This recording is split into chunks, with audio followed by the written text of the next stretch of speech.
Olá, bem-vindos a mais uma edição do nosso podcast Conversas que Inspiram. Desta vez eu tenho comigo Marco Neves. Bem-vindo, Marco. Obrigado. O Marco é professor universitário, é autor de vários livros e também de podcasts, especialista em língua portuguesa. Mas hoje talvez não vamos falar tanto da língua, mas vamos falar daquilo que nos traz sempre aqui. Vamos usar a língua portuguesa, mas para falar de outras coisas. Exatamente, exatamente. E pela pergunta que começamos sempre nesta conversa é, Marco, o que é que fez hoje pela sua saúde mental e o bem-estar em geral? Eu fiz hoje.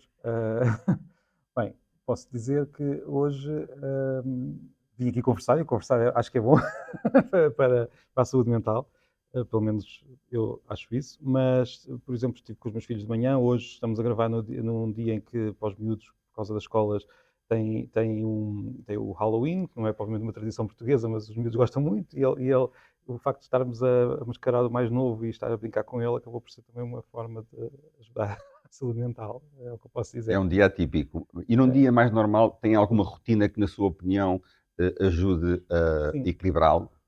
há várias, posso pensar aqui em várias coisas.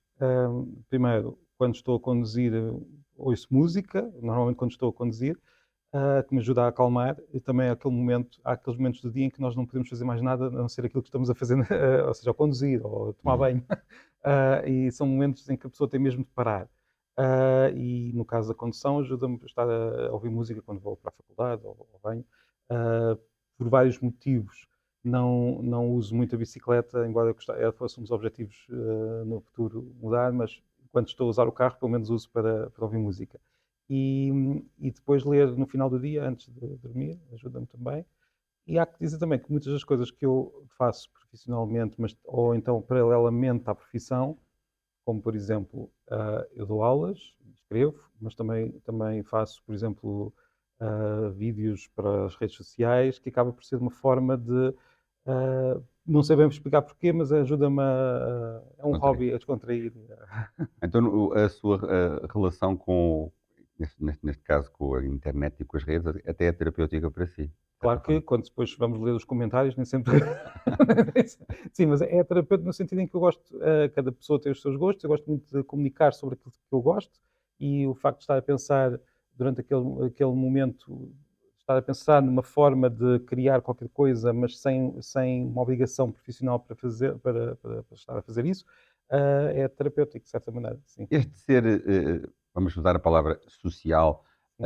é algo que lhe sai naturalmente, ou é algo que foi construindo? Vamos falar um pouco assim, Sim. vamos dar uns Não, passos eu atrás. quando era mais novo, eu aliás, eu tenho 2 filhos, como já disse, e acho que a relação com os filhos também ajuda muito a que a pessoa tenha algum equilíbrio, pelo menos quando as coisas correm bem, não é? Eu quando era mais novo tinha, digamos, como muitas pessoas dizem, eu dizia que era tímido, tinha alguma dificuldade às vezes em relacionar com as pessoas, mas eu penso que essa é uma fase de adaptação que não sei se são quase todas as pessoas, mas muitas pessoas passam por isso. E foi difícil ultrapassar. Mas depois a pessoa vai construindo essas formas de se relacionar com os outros. Pode ser. Posso dar um exemplo? Eu não tenho dificuldade nenhuma em falar em público, pelo menos agora, porque já estou habituado, e sou professor, quer dizer, se o professor tiver dificuldade em falar em público, não tenho dificuldade em falar pessoalmente com uma pessoa cara a cara. Aliás, é uma das coisas que eu gosto de fazer. Tenho muita dificuldade em falar ao telefone, que é uma coisa que me faz muita confusão. Sem ver a pessoa, tenho mesmo muita dificuldade. Isso parece-me ser ainda um resquício desse início difícil de relacionamento. Essa sua construção do seu Sim, ser social, também não teve muitas opções a esse nível, porque a partir do momento em que é nativo de Peniche, não é? sim, sim. Imagino que terá que ter, pelo menos na universidade, terá que ter vindo Para para Lisboa, Lisboa. tive de mudar de ares. Teve que também adaptar a sua sociabilidade, ou foi algo que foi indiferente para o seu percurso? Não, foi importante a mudança, precisamente porque a pessoa está na sua terra, na sua família, nos seus amigos, e vai criando algumas ideias mais ou menos ilusórias sobre a forma como se relaciona com os outros e sobre a forma como é, e depois, quando muda de ambiente, pode fazer uma espécie de renovação e perceber que às vezes as pessoas mudam. Eu não tenho assim, propriamente, um exemplo concreto no meu caso, como é que isso aconteceu, mas lembro perfeitamente de ter mudado. ter percebido que é possível relacionarmos de outra maneira, ou seja, que não estamos presos à forma como A um existimos formato. naquele momento. Depois aconteceu nessa fase de transição. Depois a pessoa habitua-se, muda e acaba por mudar nos seus vários ambientes. Mas eu lembro perfeitamente de sentir que estava a viver em dois mundos, apesar de serem próximos, não estávamos. A forma como me relacionava com as pessoas em Peniche era uma certa forma, em Lisboa era outra, e era quase como se tivesse duas vidas que depois foram misturando e acabaram por se juntar. É curioso isso que diz, ou seja, esse seu modelo Uhum. de relacionamento, imagino que com família e Uhum. amigos que tinha da sua infância e Uhum. adolescente, como é que o definiria? É difícil, eu não tenho assim eu diria que talvez a própria imagem que as pessoas teriam seria que eu era mais fechado, ou seja, em que teria mais dificuldade em conversar, por exemplo, e na minha relação já com os novos amigos da universidade já seria uma imagem muito diferente, que eu até conversava muito. Isso seria aquilo que eu posso dizer concretamente Ou seja, tornou-se um animal social mais na eu não diria, universidade. acho que ninguém ia dizer que eu era um animal social, não, isso não, mas pelo menos era uma pessoa socialmente normal, digamos Uhum. assim. Enquanto talvez em Peniche as pessoas pensassem que eu era um bocadinho mais fechado. Uh, Talvez seja isso, é o que eu posso dizer. No seu quadro familiar, fala-se muito que muitas famílias portuguesas mais tradicionais são famílias onde se comunica pouco. Como é que foi a sua experiência a esse nível de Minha família. sim, Nós comunicamos muito, talvez falamos muito. Talvez ao longo da vida, como há sempre dificuldades, há sempre momentos difíceis, há certos assuntos que já não se fala deles e isso pode ser mais. os não ditos? Sim, exatamente. Hum. Mas não é que nós não conversamos muito, a família é bastante faladora, sobre tudo e mais alguma coisa, mas depois há aqueles temas que depois já não se vai falar. Isso sim, não sei se. Penso que é normal. Que tipo de temas? Temas relacionados com a própria relação, ou problemas que as pessoas passaram ao longo da vida, ou até pessoas que já cá não estão e que nós falamos pouco, porque também temos, não porque não estejam na nossa cabeça, mas é sempre um ponto difícil.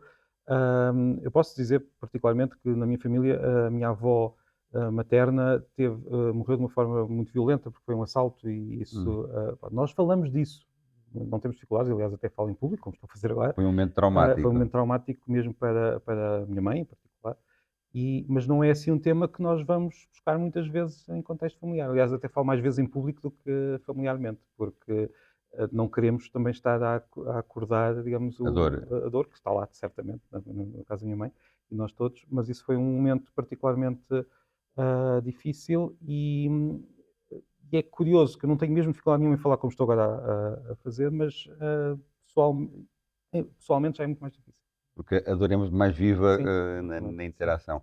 sim. Isso pode ser um obstáculo a nós individualmente também resolvermos alguns assuntos, entre Sim, aspas, ao longo da vida. sem dúvida. Porque depois nós, mesmo quando as pessoas são próximas, e claro que eu estou a dizer isto da minha experiência pessoal, eu não sou especialista minimamente neste tipo de coisas, mas Uhum.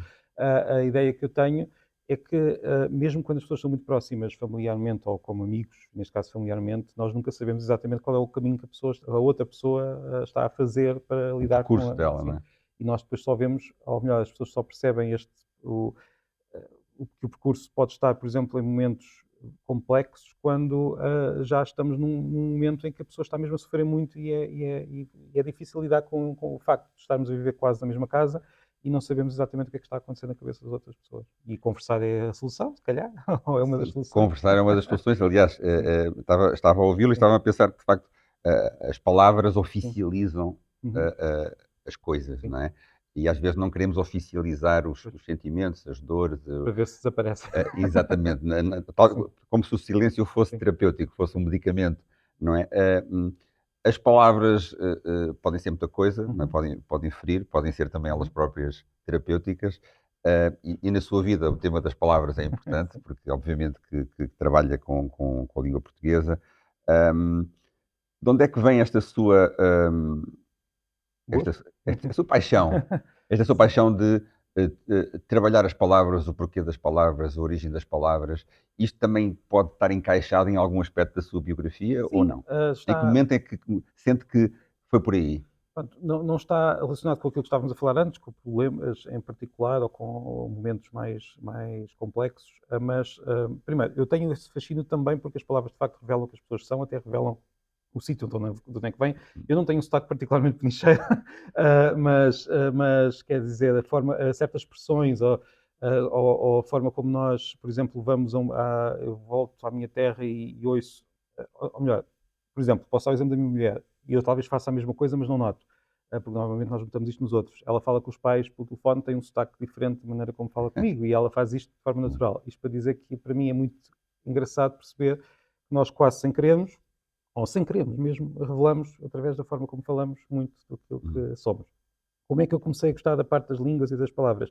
De duas formas. Primeiro pela leitura, eu gostava muito de ler, de facto, quando era novo, eu tinha, por vários motivos, a minha família não é daquelas famílias que tinham grandes bibliotecas, não era particularmente virada para os livros, mas também não era, ou seja, não havia uma ausência de livros, simplesmente não era algo que marcasse em particular a família. A minha mãe é professora primária, o meu pai é comerciante, tinham livros em casa, mas não era, não, mas eu virei-me particularmente para os livros, também talvez porque os meus avós tinham uma papelaria, os meus avós maternos tinham uma papelaria onde vendiam alguns livros que eu ia lendo.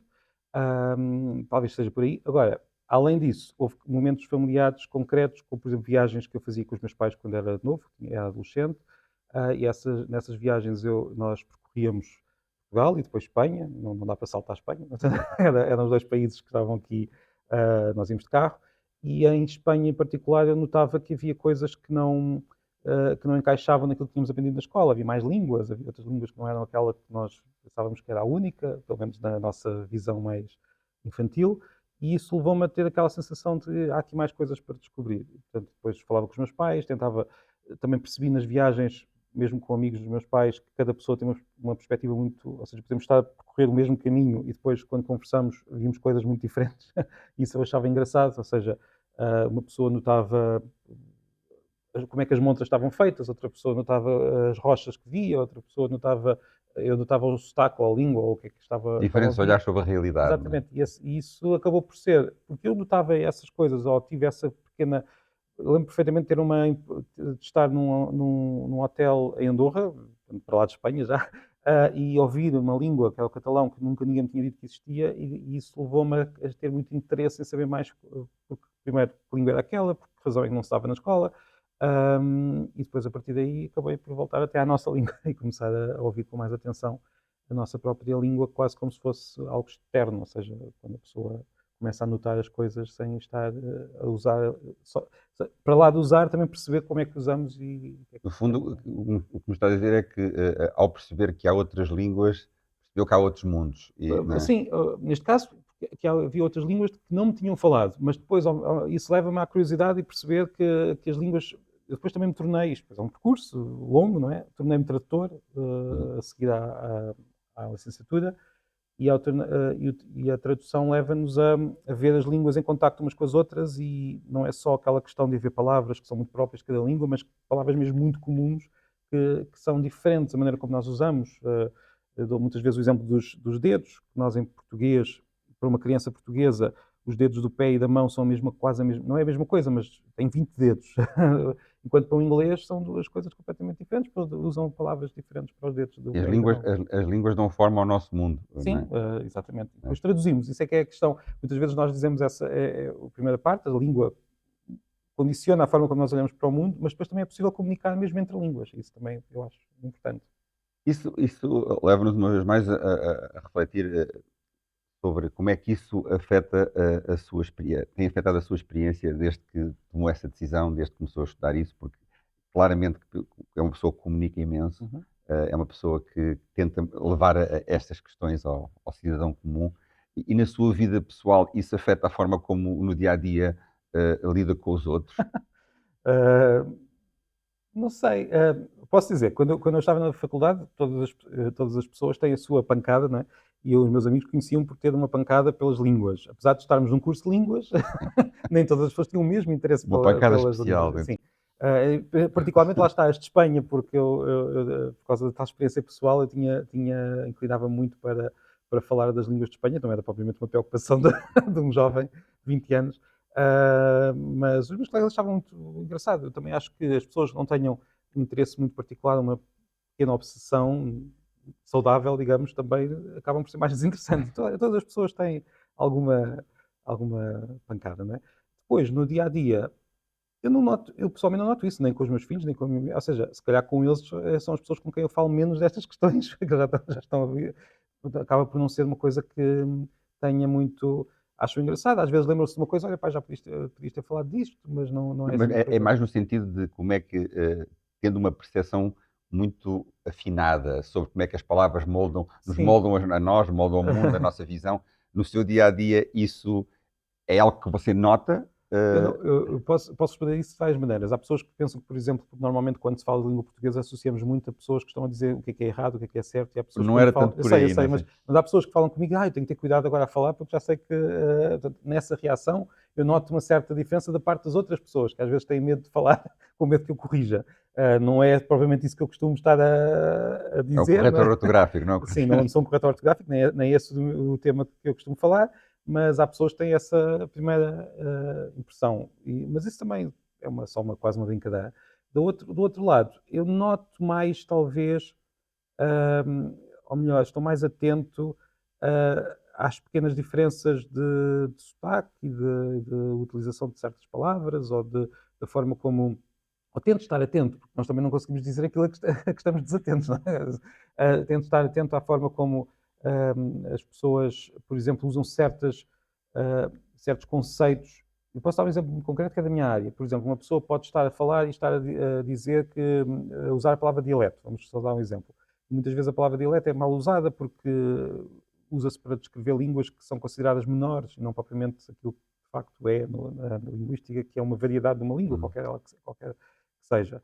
E noto muito que as pessoas, por vezes, usam palavras quase sem querer, de forma a mostrar o valor que dão às coisas. Isto é só um exemplo muito concreto, mesmo quando não É querem, um mesmo quando sinal não querem. dos próprios valores que elas Sim, têm. mesmo quando não querem, essa é a Hum. questão. Ou seja, É inconsciente, quase. por exemplo, às vezes ouço, e não é que as pessoas façam isto por mal, mas as pessoas falam, aquela pessoa falava um dialeto qualquer, quase a dizer que aquilo não era uma língua a sério. Ou, Adequada. por exemplo, e estou a dar só exemplos da minha área, porque são mais fáceis de detectar, não é? Quando a pessoa diz linguagem gestual em vez de língua gestual, que é muito normal, eu próprio também já fiz isto, mas está a mostrar que não está bem a considerar aquilo que é uma língua, quando aquilo é uma língua. Isso noto talvez, mas acho que todas as pessoas fazem isso com a sua área, não é? Portanto, notam a maneira como os outros nem sempre estão a usar os conceitos como nós os usamos, mas E num mundo em que está a entrar a inteligência artificial, num mundo que já era um mundo em que se falava uhum, às vezes muito da monocultura linguística, do sim, inglês, da dominância do inglês, eh, e agora fala-se muito da possibilidade de haver tradutores simultâneos. sim, Eh, eh, Esta função da língua e da linguagem e da comunicação, vamos falar da uhum, comunicação sobretudo, sim, e fugindo ao tema técnico da língua, uhum. mas nós estamos num mundo em que, de facto, objetivamente, se comunica mais, e a pergunta é se comunica mais e se comunica melhor ou pior, porque a quantidade nem sempre é Pois, qualidade, e a diversidade linguística, por exemplo, é sim, um elemento de qualidade, há nuance cultural. sim. Acha que estamos a caminho de uma monocultura? A diversidade linguística está a diminuir pelo número de línguas que já foi muito superior. Calcula-se que chegámos a ter 12 mil línguas, hoje temos à volta de 7 mil, mesmo assim muito mais do que as pessoas imaginam. Isso está a acontecer, mesmo dentro de cada língua, por vários motivos, a diversidade é menor. Não é que seja, ou seja, não é que cada um de nós, é muito normal dizermos que a língua está mais pobre, não. Cada um de nós tem um número de palavras na cabeça mais ou menos constante ao longo. Agora, nós sabemos também que os sotaques estão mais diluídos, há menos sotaques, há menos variação regional, porque, digamos, os Estados acabaram por, através da educação e através dos meios de comunicação, Normalizaram. normalizar a língua em vários Estados. Portanto, isso está a acontecer. Agora, será que comunicamos melhor ou pior? Uh, Nós comunicamos mais, de facto, comunicamos mais à distância, comunicamos mais pela escrita, e isso traz-nos algumas questões. Gosto muito da escrita, claro, acho que a escrita é muito importante. Nós não estamos tão habituados a conversar pela escrita, por exemplo.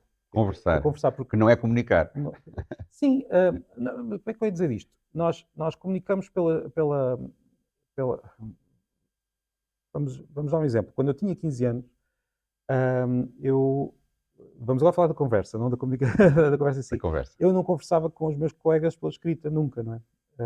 A não ser que houvesse uma carta ou um bilhete na sala de aula.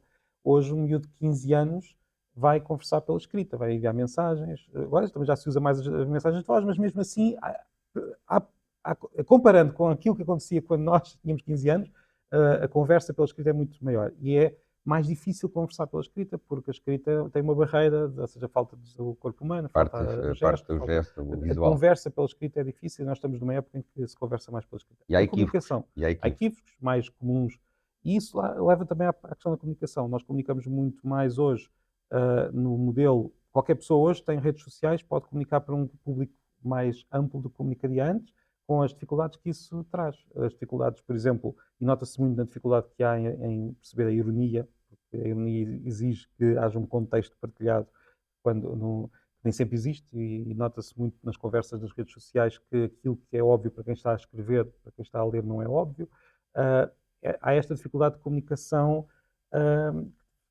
que advém de uma coisa que, na verdade, eu acho que é positiva, que é o facto de termos muito mais possibilidades de comunicação. Não sabemos lidar, às vezes, com essas Mas o possibilidades. que me está a dizer é que há mais volume, Sim. o que não quer dizer que haja mais, entre aspas, humanidade nessa troca. Sim, e eu tenho esperança, sou otimista nisto, que nós também vamos aprendendo a lidar com aquilo que temos, mas esse volume está-nos a criar, neste momento, muitos problemas. Aliás, tem-se falado que nas interações, por exemplo, com a inteligência artificial, há imensos casos de saúde mental, porque as pessoas, não sei por que razão, mas estou apenas a comentar o que já se está a Sim. detectar, e isso encaixa no que está a dizer, que é, nós temos aqui mais um canal, mais um veículo de interação, só que pode haver aqui o risco de confundirmos uma inteligência artificial com um ser humano. Sim, exatamente. E isso, claro, que necessariamente nos vai causar ansiedade. Sim, que a ansiedade. E há outra, ainda antes de falar de inteligência artificial, este nosso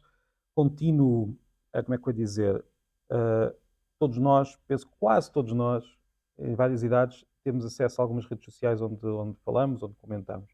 E há uma exposição que nós sentimos que não deixa de ser, e não estou a falar do meu trabalho em particular, não estou a falar mesmo daquilo que todos nós Em fazemos, geral. em que estamos, por exemplo, e não sei se o que eu estou a dizer faz sentido ou não, mas nós percebemos que é muito mais fácil uma pessoa discutir numa caixa de comentários de forma agressiva do que a mesma pessoa fora disso. Porquê? Porque a minha explicação é, está a discutir como se estivesse num palco. Sabe que mais pessoas estão a ver. Ou seja, É mesmo que esteja... performativo. Não é? Sim, exatamente. E mesmo quando está a discutir com aquela pessoa numa caixa de comentários, e mesmo que mais ninguém esteja a ligar àquilo, a ideia que a pessoa tem na sua cabeça é que aquilo está público. É público e por isso isto também acho que tem algum impacto na forma como, na própria saúde mental. Porque é como se nós estivéssemos o dia todo, ou pelo menos quando estamos com o telemóvel na mão, num palco.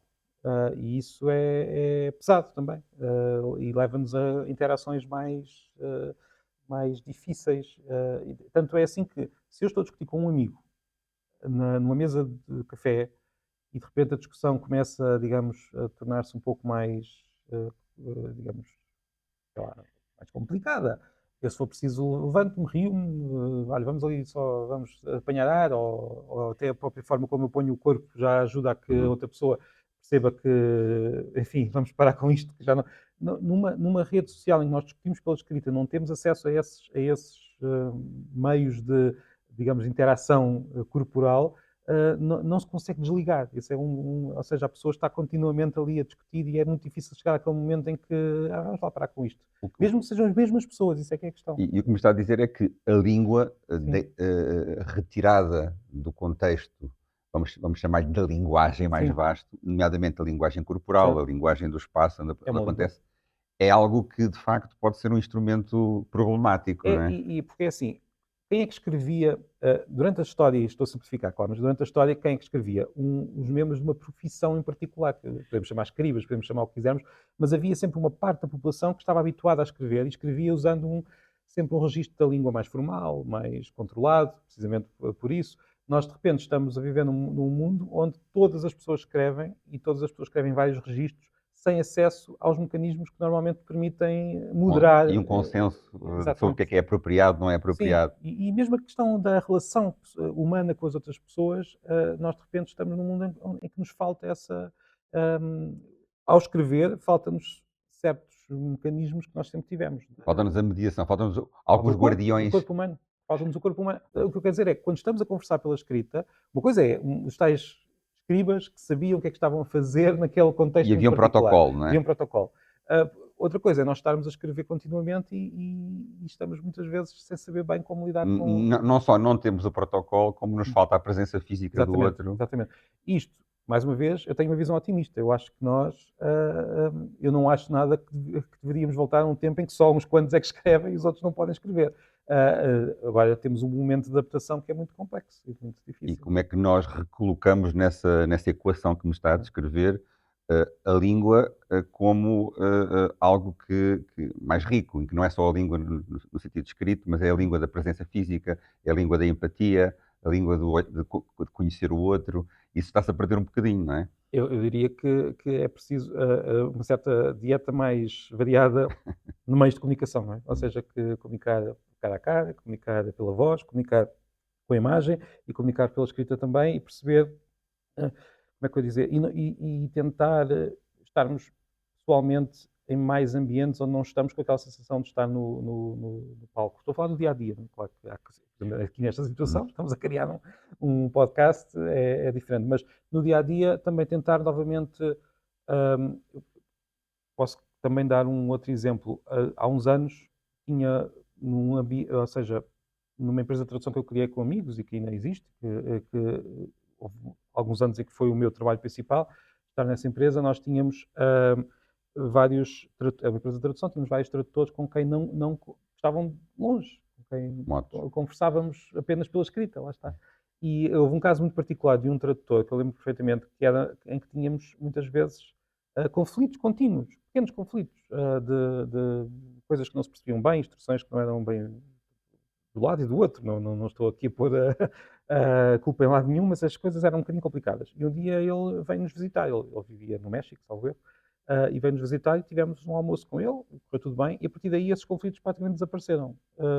Só porque nós sabíamos quem era aquela pessoa E ele também. e ele também, exatamente. Ou seja, Faltava esse ingrediente. faltava a parte humana de nós percebermos de quem é que era a pessoa, qual é que era, não era qual é o aspecto no sentido não de ser mau ou bom, era simplesmente de sabermos quem é a pessoa. E quando estamos a escrever a mensagem, temos uma imagem. Faltava uma peça nesse puzzle para completar a comunicação, não é? Exatamente. E notou-se do dia para a noite uma grande diferença na forma como nós comunicávamos com ele e vice-versa. Ou seja, nós, como humanos, não, pelo menos por enquanto, não prescindimos dessa experiência integral da Não, linguagem e da língua. porque a língua eu sei, eu gosto muito da linguística enquanto estudo científico do sistema que é a língua, mas a língua não existe, ao contrário do que muitas vezes nós na linguística há aquela ideia que vem de um linguista muito famoso, que Saussure, que há a langue e parole, que há a língua enquanto sistema abstrato e a parole, que é o uso real da língua. Mas, enquanto seres humanos, nós, na verdade, temos o uso real da língua. Depois nós podemos tentar perceber o que é sistemático, mas a língua é isto, ou seja, é só o seu uso real criado no percurso. Por exemplo, as regras da língua são criadas nas interações entre seres humanos. Elas não são criadas previamente. E as palavras também não são todas abstratas, também nascem de coisas. As palavras e as coisas misturam-se, não é? Mesmo as palavras abstratas normalmente nasceram de palavras concretas que depois ganharam sentidos mais abstratos através de metáforas. Coisas estão... ainda no outro dia estava a investigar a palavra surpresa. A palavra surpresa vem de uma palavra muito concreta que foi criada no francês de prendre, eu agora estou a falar mal francês, mas de apanhar qualquer coisa, portanto, ultrapassar para apanhar qualquer coisa e surpreender, neste caso, aquilo que se apanha. Portanto, a surpresa, que é uma coisa mais abstrata, não é? Era quase uma coisa da caça, não? Sim, naquele caso militar, era uma questão militar, portanto, de conseguir apanhar o inimigo ultrapassando e depois apanhando de certa forma. E este foi só um exemplo dos últimos dias, mas há quase todos os termos abstratos partem de experiências concretas que depois são, digamos, as palavras por sublimadas. norma nascem das coisas, então, não é? Sim, claro. Sim. Exatamente. E não é, ao contrário do que por vezes também as pessoas, não é que pensem nisto concretamente, mas conversar sobre a língua dá uma sensação que as pessoas têm a mesma sensação que houve alguém que pensou nas regras e depois vamos começar a aprender e depois vamos... Porque esta é a experiência que nós temos com as línguas estrangeiras, não é? Portanto, estamos na escola, aprendemos as regras e depois vamos usar. Mas a gênese da língua não é. Mas na nossa língua materna não é assim que funciona. Não é? E mesmo a criação da língua foi através das interações entre seres humanos, que foram quase como um jogo, e o jogo é um conceito importante nisto, quase como um jogo, experimentando várias palavras, várias soluções, e depois foi assim que a língua se foi... Eu ia pegar precisamente nessa sua ideia do jogo e também na ideia que nos falava há pouco, de como é que hoje em dia estamos a ter algumas dificuldades em reproduzir essa Em experiência jogar. integral, em jogar e essa experiência integral da língua e da conversação e do estar um com o outro. E regressando, de certa forma, para fechar a nossa conversa, à minha pergunta inicial, mas agora num contexto mais vasto. Eu comecei por lhe perguntar o que é que fez hoje pelo seu bem-estar, pela sua saúde mental, e tendo em conta o atual estado da sociedade e da comunicação que temos estado a falar, o que é que acha que nós, como coletivo, como comunidade, temos que fazer mais para estarmos mais bem uns com os outros, pela nossa saúde mental coletiva, por assim dizer? Boa pergunta. A resposta pode parecer também um bocado óbvia, mas conversar, mas no sentido de nós sabemos, estamos todos muito radicalizados e estamos todos muito com ideias muito negativas do que é que se está a passar, mas muitas vezes não percebemos que mesmo as outras pessoas a quem nós pomos o ónus de estarem a criar este ambiente também sentem o mesmo. Ou seja, às vezes o que se passa é mesmo só humanizar, para usar uma palavra que já falámos aqui, no sentido de perceber que mesmo aquelas pessoas com quem nós não concordamos nada também são parecidas connosco, de certa maneira, naquilo por que passam. Portanto, conversar e ouvir as outras pessoas. E às vezes respirar fundo. E às vezes pode ser uma coisa. Não sei se isto é um bom. Às vezes, e não é um conselho que eu dou, mas quando há algum momento, e aqui estamos a falar, por exemplo, de questões políticas, também temos de aprender às vezes a conversar sobre outras coisas, não estar sempre virados para aquilo que nos separa. E às vezes e perceber que em todos os lados há pessoas com as suas histórias. Parece um bom conselho, portanto, encontrem-se a meio caminho, mesmo com quem não concordam, e conversem. Até breve.